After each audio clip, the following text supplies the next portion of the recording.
Hello mga kabibig! Welcome back sa ating bagong YouTube channel. Ito ang pinakamaingay na YouTuber sa balat ng YouTube. Ako si Kabibig, maglebag-lebag na tayo with evidence. Ako po, big surprise coming up. Oo mga kabibig, natalinghagaan ako ba?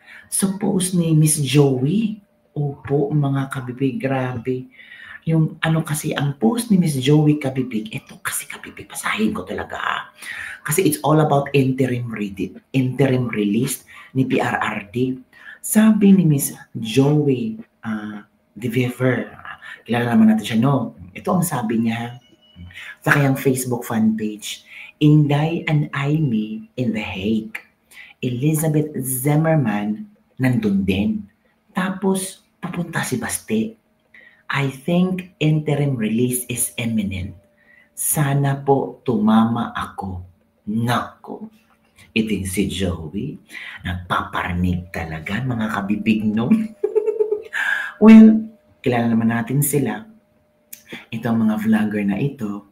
Of course, meron itong mga mga contact sa mga reliable sources na makaramdam nila na, uy, malapit na. Nandun na si Senator Aimee Marcos, nakausap na niya si Nicholas Kaufman. Di ba, kabibig? And take note, di ba, napabalita na itong si Nicholas Kaufman ay nag-apply ng interim release para kay Pangulong Rodrigo Roa Duterte. Ang tanong, baka few weeks from now, lalabas na si Pangulong Duterte. Masashock lang tayo. Excited ka, no? Ako din.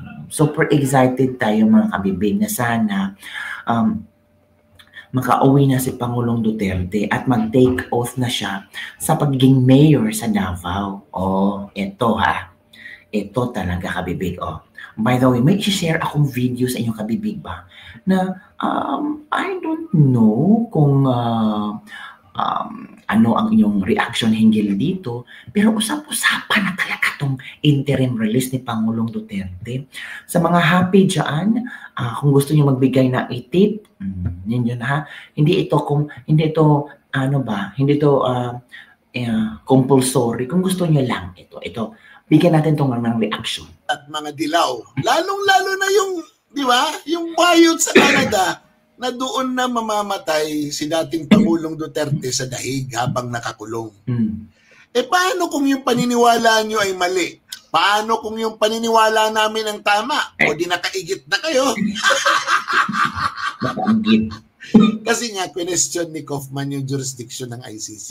Oh. At doon sa pag-question na yon, sinabi niya na palitan yung 3 judges. Kasi nga, yung 3 judges ay partial, hindi fair, hindi patas.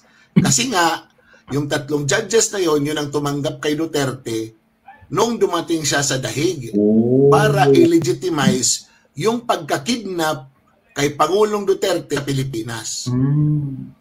Pinagpaliwanag yung 3 judges ng president ng ICC. Yung isa, nag-decline na. Kasi sabi niya, part siya ng prosecution team na nag-imbestiga kay Duterte. Yung 2 naman, sabi nila na patas sila kasi iba naman daw yung question ngayon. Pero the fact na pinagpaliwanag sila, it means na mabigat-bigat yung motion na yun na i-file ni Attorney Kaufman. Ngayon, pumunta si Senator Aimee doon sa dahig.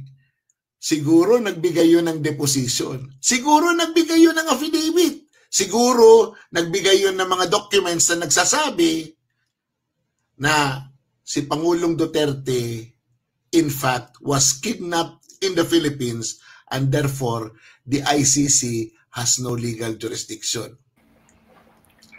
Paano kung katigan yan ng mga judges na maa-assign kung sakaling matanggal itong 3? Nako, yan na nga ang pinaka-big news mga kabibig. Sabi nila, yung pagpunta ni Senator Aimee Marcos is the real drama going on. Alam nyo kabibig, na-shock ako nitong si Claire Castro. Kasi pinasasagot ng mga netizen si Claire Castro hinggil sa reaction ni attorney Nicholas Kaufman, mga kabibig.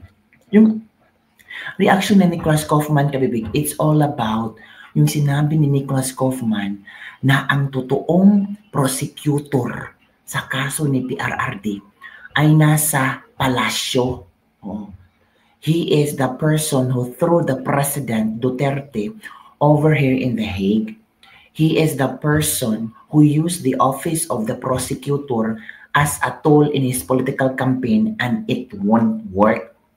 Ito ay statement hindi ito statement, sagot ni Nicholas Kaufman last May 23. Nako, sumagot si Ate Claire. Alam niyo ba, kabibig, ko ano ang sagot ni Ate Claire? It's very apparent and obvious that Attorney Kaufman is being surrounded by fake news peddlers. Wow, grabe si Attorney Claire, no? Talagang ni-lockdown niya si Attorney Kaufman. So it means si Attorney Kaufman, bobo, tanga, maniniwala sa mga tao.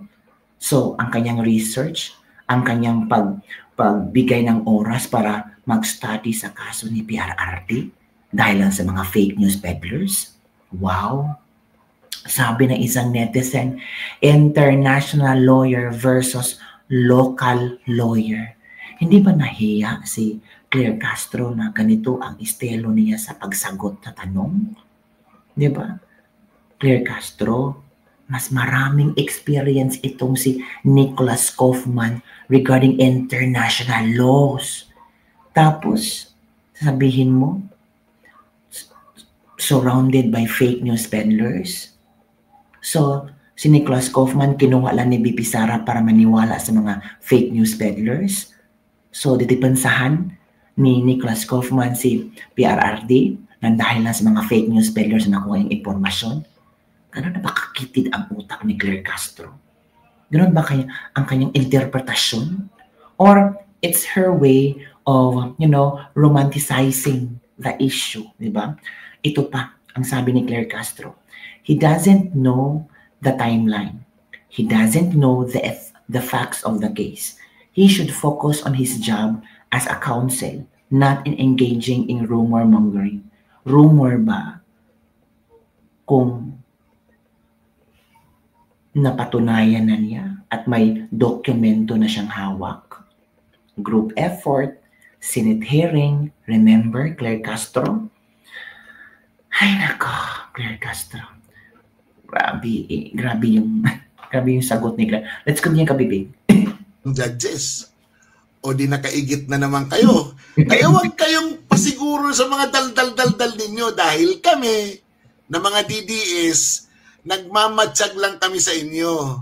Pero yung totoo, sa puso namin at sa aming mga pananaw, malaki ang laban ng Pangulong Duterte para makauwi dito sa Pilipinas para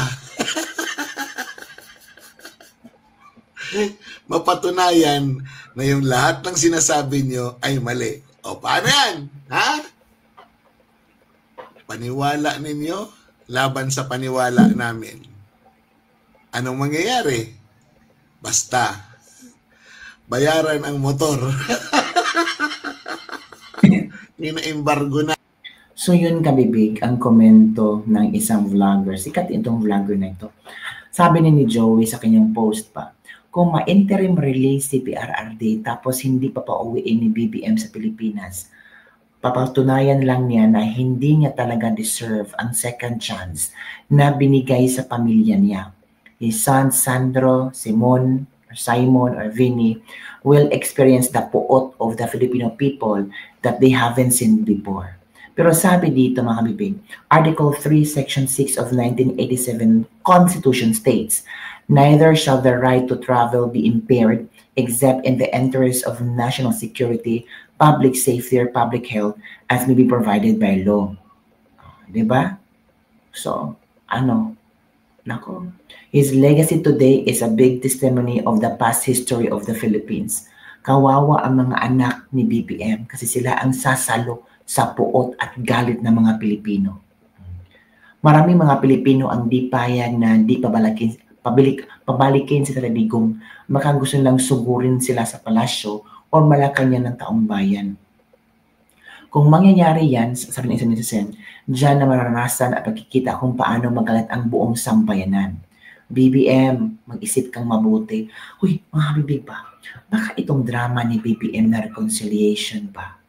Baka ramdam niya na malapit na makakauwi si Pangulong Duterte. Uy, nakunik-kunik ko lang kabibig, no? Kasi gusto niya na na makipag-reconcile na siya, na maging okay na sila. Oo, pwede natin i-connect yan kabibig. Diba? Baka yan ang Oo, kasi bigla na siya nagpa-interview kay Katuning. Tapos natanong ni Katuning yung mga ganyan, mga scripted. Tapos sabi niya, willing naman ako makipag-reconcile. Ayoko ng galit, ayoko ng puot. Gusto ko lang na maging maayos ang Pilipinas. Wow. Diba? Sana makauwi ka na, Mr. President. Ito pa. Pero ito, in Jesus' name, ma'am, ito, noong Wednesday magkaroon ng interim release si PRRD. Nako, sana po. Praying hard for Tatay D. I miss his voice, yung pinagalitan tayo as a father. I'm praying for his good health and sound well-being. Sana makauwi ka na sa Davao, Tay. Huwag ka na magstay sa Manila, sa Luzon. Maglilitsyon daw siya kung makauwi sila Tatay Digong, sabi ni Arian Saicon. Kayo mga kabibig, ano ang inyong komento hinggil dito sa mga post ni Miss Joey na parang something is cooking, something will be coming up mga kapipig. Nako, yan lang po ang ating latest Lebak-Lebak for today. Don't forget to like, subscribe, and share this video para sa mga latest trending news na ating pag-usap-usapan. Kung happy ka sa ating vlog, may tip dyan. Hindi yan compulsory ha. At yung mga taong sabi, naku, ayaw ko na kakabibig kasi humihingi ng GCash. Sinabi ko bang magbigay ka? Hindi naman, hindi yan compulsory. Kung happy ka, kung may extra blessings ka dyan, share. Oo mga bibig. Bye everyone. See you next time. Naku, excited ka kung study kong ako din. Ramdam ko mga bibig pa. Ramdam ko talaga. Pupunta si Baste. Naku, nandun na si Bibi Sara. Nandun na ang asawa ni Pangulong Duterte. Ex-housewife pala. Nandun din si Amy Marcos. Nandun si Maharlika. Nandun si Ruben Padilla. Iba ang impact mga kabibig. I feel something big surprise coming up. Diba? So maghintay-hintay lang tayo. Oo. Maghintay-hintay lang tayo. Baka magulat lang yung iba dyan na nagsasabi na si Pangulong Duterte ay hindi na makakauwi sa Pilipinas. Wow, ikaw na. Yun lang po. Bye everyone. See you next time.